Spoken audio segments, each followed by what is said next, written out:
दुनिया के सबसे बड़े शिखर माउंट एवरेस्ट को सर्फ करने की शुरुआत 1921 से ही हो चुकी थी, लेकिन उसकी चोटी तक कोई भी नहीं पहुंच पा रहा था। और एवरेस्ट की चोटी तक पहुंचना इतना आसान भी नहीं था, क्योंकि वहां तक पहुंचने के लिए बेहद ही मुश्किल और ख़तरनाक हालातों से गुजरना होता है। क्योंकि 29,028 फीट की इस मंजिल के रास्ते में बहुत सारे मौत के दरवाजे हैं। इस मिशन में कई लोग असफल हुए हैं, कई लोगों ने अपनी जान तक गंवा दी और बहुत सारे लोगों का शव तो आज भी उसी बर्फीली चट्टानों के भीतर दबा पड़ा है। लेकिन फिर भी साहस के शूरवीरों ने हिम्मत नहीं हारी और वो एवरेस्ट की चोटी तक पहुंचने का लगातार प्रयत्न करते रहे। इन कई साहसी वीरों में से एक थे नेपाल के शेरपा तेनसिंह। सन 1952 में नेपाल के शेरपा तेनसिंह के दिमाग पर एवरेस्ट को सर्फ करने का जुनून सवार हुआ। तब स्विट्जरलैंड के रेमन लैम्बार्ट और शेरपा तेनसिंह ने एवरेस्ट को सर्फ करने का प्रयत्न किया, लेकिन वो उसमें निष्फल साबित हुए।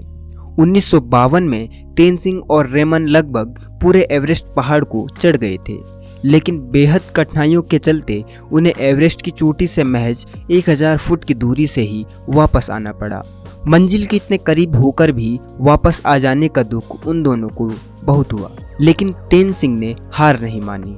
फिर एक साल बाद सन 1953 में तेनसिंह 7 अंग्रेजों और 2 न्यूजीलैंड के पर्वतारोहियों के साथ एवरेस्ट के अभियान के लिए निकल गए। तेनसिंह और एडमंड हेनरी की टीम ने पहाड़ चढ़ने की शुरुआत 9 अप्रैल 1953 के दिन की। बर्फीले रास्ते, माइनस में टेम्परेचर, हिम नदी, कभी भी टूट पड़ने वाली सिलाएं और बर्फीली खाइयों के बीच वो लोग एक के बाद एक कैंप बनाकर अपनी मंजिल के करीब बढ़ते रहे। लगभग 20,000 फुट की ऊंचाई तक पहुंचने के बाद एक छोटी सी दरार को पार करने के लिए हेनरी ने डाइव लगाई, लेकिन उनके भार के कारण बर्फ की चट्टान वहां से खिसक गई और वो हमेशा के लिए उसमें दबने ही वाले थे कि पीछे से समय रहते तेनसिंह ने रस्सी फेंकी और हेनरी ने उसे पकड़कर अपने प्राण बचा लिए। अगर तेनसिंह ने वो रस्सी न फेंकी होती तो हेनरी उस वक्त अपने जीवन से हाथ धो बैठते। एडमंड हेनरी और तेनसिंह की टीम धीरे धीरे एवरेस्ट की चोटी के करीब पहुंचते रहे। उनसे पहले चढ़ाई को शुरू करने वाली चार्ल्स इवान की 9 सदस्यों की एक टीम थी, जो तेनसिंह की टीम से पहले एवरेस्ट को चढ़ने वाली थी। अगर किसी कारण इवांस की टीम एवरेस्ट चढ़ने में निष्फल हो या चढ़कर वापस आ जाए तो उसके बाद ही तेनसिंह की टीम को आगे बढ़ना था। हेनरी और एडमंड की टीम ने लगभग एवरेस्ट की चढ़ाई आधे से ज़्यादा पार कर ली थी। एवरेस्ट की चोटी से पहले आने वाला ये आखिरी छोर सबसे खतरनाक माना जाता है, जहाँ पर पहुँचते पहुँचते कई लोगों ने आखिर में अपनी जान गंवाई है। एक तरफ इवांस की टीम इनसे पहले आगे बढ़ रही थी और 26 मई के दिन माउंट एवरेस्ट के शिखर से वो लोग सिर्फ 300 फीट की दूरी पर थे, लेकिन इवांस और उसके साथी बहुत थक चुके थे। उनके शरीर ने जवाब दे दिया था। उनमें अब एक भी कदम आगे बढ़ने का हौसला नहीं था और वो चोटी से सिर्फ 300 फीट की दूरी पर से वापस लौट गए। यहाँ पर इतिहास किसी और के नाम पर ही लिखा जाने वाला था। चार्ल्स इवान की टीम के पीछे लौटते ही अब तेनसिंह और हेनरी की टीम को आगे बढ़ना था। रात में सोने के बाद सुबह तेनसिंह और उनकी टीम ने अपनी मंजिल की तरफ कदम बढ़ाए। तापमान -20 डिग्री सेल्सियस था। परिस्थिति बहुत कठिन थी, फिर भी इन साहसियों ने हिम्मत नहीं हारी।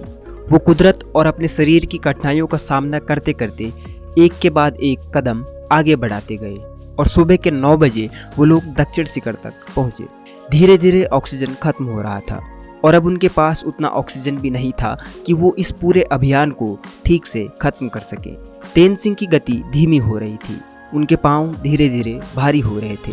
कुछ यही हाल हेनरी का भी था।